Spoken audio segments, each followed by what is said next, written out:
and welcome to the Widow's Journals. You're on C is for Crone. I am Ray, the Widow, and the C.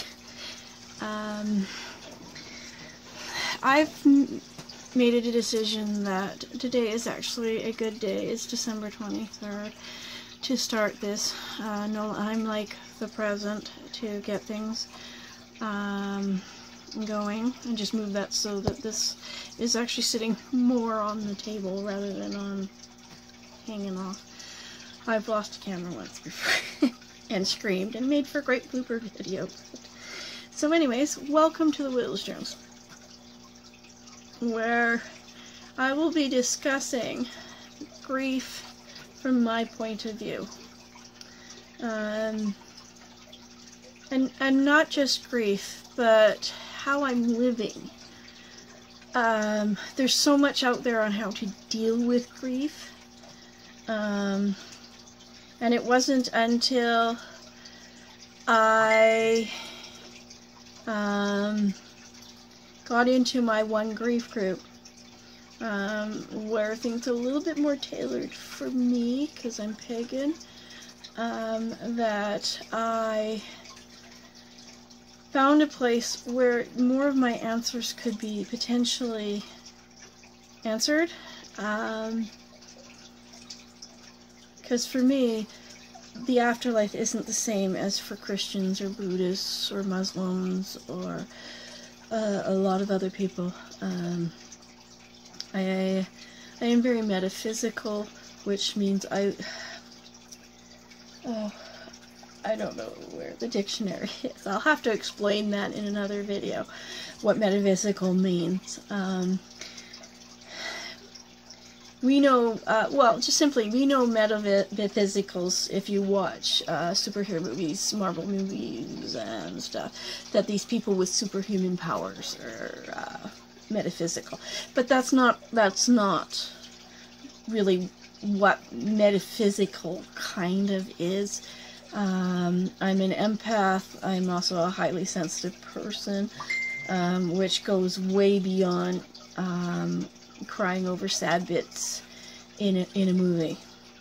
So, but that's okay. To each their own in how you deal with grief. But this will be my journey on how I am dealing with the loss of my husband, how it affects my life, things I found that I feel like I should share, because I think that's great. You know, because we should do that. I don't feel as alone now, but some things have struck a chord with me. So I'll get right to it. I found a couple of things that I thought would be great to share, but I'm only going to share a little bit of just the one today. And so what I'm doing is I got my laptop over here. I got it loaded on my laptop because one of the things about having two profiles on Facebook is you can have two messenger accounts, and I can messenger myself stuff. So anyways, we were asked, how are we holding up this holiday season?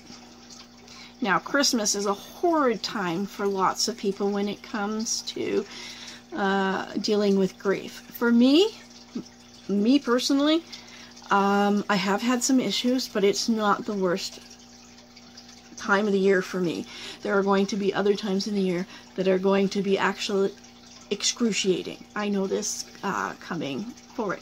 But Christmas for me is all about ambiance, and in that ambiance I can bring back my loved ones, and I feel closest to them, connecting myself through that. So anyways, the article that I found that was in the group, and I will never share posts, comments on things on there, just the articles, because I think it's important to share this beyond, is how are you holding up this season? By holding up, oh, it says here, and it's from Refuge in Grief. Somebody found that. Holiday season check-in. How are you holding up? By holding up, I don't mean appearing okay to those around you. I don't mean soldiering through as though everything were normal, not that anything is normal right now. I never do enjoy pretending. By holding up, I guess I mean, how's your heart? How do you get yourself through the day? In grief, we somehow survive each day as it comes. Some days slightly lighter, some days monumentally heavier.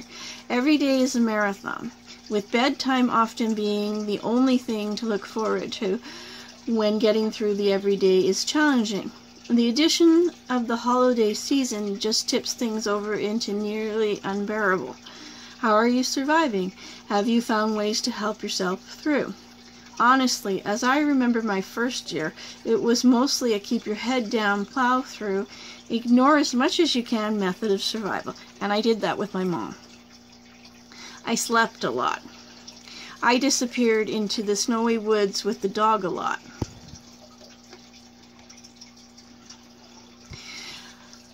Where do you go? Oh, there we go.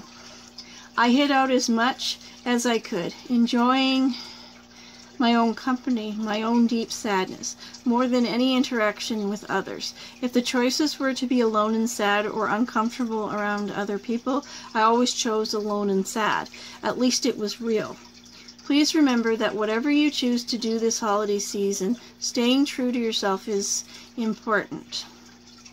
To the best of your ability, and while following safe health practices, seek out those places that companion your sadness, and avoid those places that ask you to pretend you are something other than you are. Life is too short for that, and I agree with that. There is no point in going and doing Christmas dinner with a whole bunch of family that you can't connect to. Maybe it's better to go and have dinner with your best friend, or stay home and video chat with everybody and make your own dinner. I did that with Yule. I made my own Yule dinner and I enjoyed it immensely. It was quiet, you know, it was everything I needed turkey dinner to be.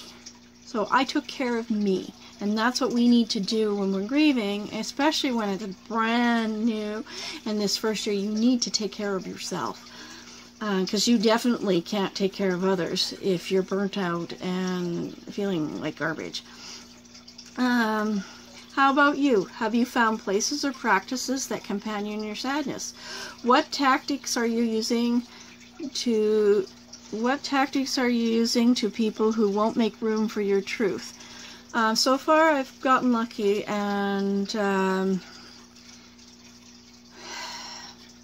I've only had to stand up for myself a few times, to stand up for my opinion on things, my perception on things. I never commented on her thing. I commented in my group thing, but that was her thing. I hope I went slow enough. So this is what I wrote in the group for my comment. I said, I am not okay, but I will be okay. Bedtime is the worst for me, as that's when I miss him the most, because they wanted to know whether or not daytime, like, you know, I imagine for a lot of people, daytime is the worst. But for me, no, I can be distracted through the day a lot, so I don't have to, you know, the thoughts come, they go, and I will cry sometimes over some stuff, and then move forward because cats need something, or I need to eat, or I want to make videos, or I should really be crocheting, or I've got messages or something. You just end up being busy with Facebook, even if it's just zoning out on there. Things are better since I got the bear. I have a bear. His hat's on crooked. This is one of Kirk's, my husband's hats. I kept this hat because it smells like his head. It smells like his dirty hair, actually. But the smell is comforting to me, because when we slept together, we cuddled. We were almost always curled up together in some way or another. So I call this K-Bear. And I can cuddle him, and I can talk to him, and it actually is helping me not be so sad during the day and helping me sleep at night, type thing. So yes, things are better since I got the bear to represent him. He can never be replaced, and I don't want to ever do that. It would deny how much I love him. So this is about me and my feelings. This has nothing to do with him not wanting me to be sad and me wanting, him going for it, or what other people want. I did this for me, alone. And I can't deny how much I love him, and I don't want to erase that. That's the biggest part of my memories with him, is how much I love him. Some of the posts in here are really helping to change my perspective. This is a good thing, as it gets me out of my brooding. Generally busy enough with daily stuff to get through my day. Like I said, it's just at night I have the problem. I miss cuddling him. He was my comfort. Renal failure took my playmate away a lot sooner than his death did. I miss him every day. Bear helps to bridge the gap, and eventually will help me come to terms with my need for more. Reality bites, but it is what it is. 3-month anniversary of his funeral is coming on the 25th, so this week has been hard. I look forward to the day when the anniversary part sinks to the back of my memory. And I do. I absolutely look forward to the day when I'm not focused on this is September, the anniversary of September 11th for me, because that was the day he officially died. And I will be talking about when I feel he actually passed away and my thoughts around it. And then there's the funeral day. See, I don't think a lot of people get that, you know, because it happens to friends, and it happens to a lot of family members. It happens to everybody when somebody passes away. It's like this big community of grief when it passes away, and everybody's journey is different. We all deal with it. But sometimes when it's not in our backyard, sitting in our living room, we forget that it's every single day for the person that is emotionally living in that backyard and living room. That, and so for me, it's very obnoxious, this idea that every single month there's these 2 dates that are larger than life, when I realize for me, they're not the dates. I'm realizing that right now. So this is an aha moment right here, right now in the video. That the day for me that he actually died was a few days earlier. I think it was September 9th. I think that was the Tuesday.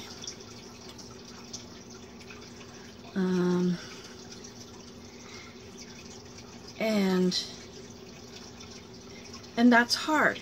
And that's where I'm under everything grieving. For the rest of the world, it's September 11th.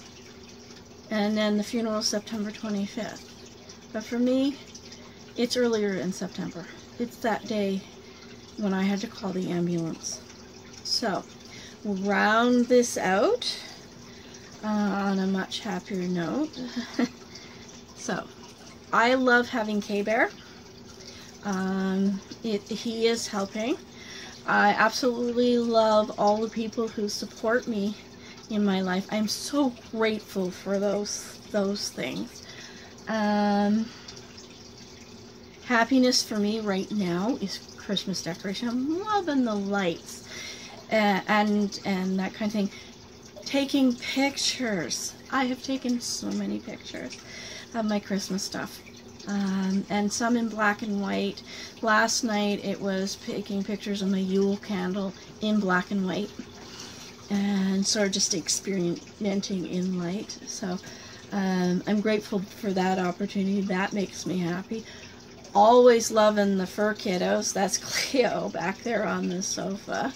So yes, and the cuddles and the distraction, and I'm grateful for that. So, and what am I proud of? I am absolutely beyond a shadow of doubt proud of myself for getting off my bum and making that Yule dinner. Something that I really, really wanted to do, I did, and then sat back, and I didn't just eat over the sink. I got my tray table out, I put a movie on that I wanted to watch, and to create more ambiance, had the placemat one my brother had made for me for many years ago, put it down, my goblet, my bottle of wine, my plated dinner. It was amazing, and I absolutely loved it, and have enjoyed leftovers yesterday. I'm going to make some chicken noodle soup now that I've snacked myself and I'm kind of awake. I'm going to put some chicken noodle soup with some turkey in it. Hopefully tomorrow I will feel well enough to get that stuff all in the freezer. And I've got lots of leftover stuffing and my casserole that I made to go with, to make these little freezer dinners for later on when I'm having a day like today and I need something to eat. Or it looks like I might be having a day like today, and then I can take it out and have it thaw type thing. But this is all good. So, even though I'm grieving and life is hard, and no, I'm not okay. I will never say I'm okay. I'm just, there's some days are better, and I am doing okay. But I know, having gone through this with my mom, where it was so intense, that I survived that. I lived through that. I got through that and came to, in some respects, a better place. It changed me. But I'm in a better place. And I will do the same with my grief over Kirk. I will move to, as I go through things, I will move to that better place. I will find the relationships I want. I will find the love that I want. I will find the me that I want. And this will be a good thing. So, thank you for being here for the first official video, because I'm going to count this as the first official video of the Widow Journals playlist here on the Crone channel. Hugs and happiness, everybody, and I'll talk at you later.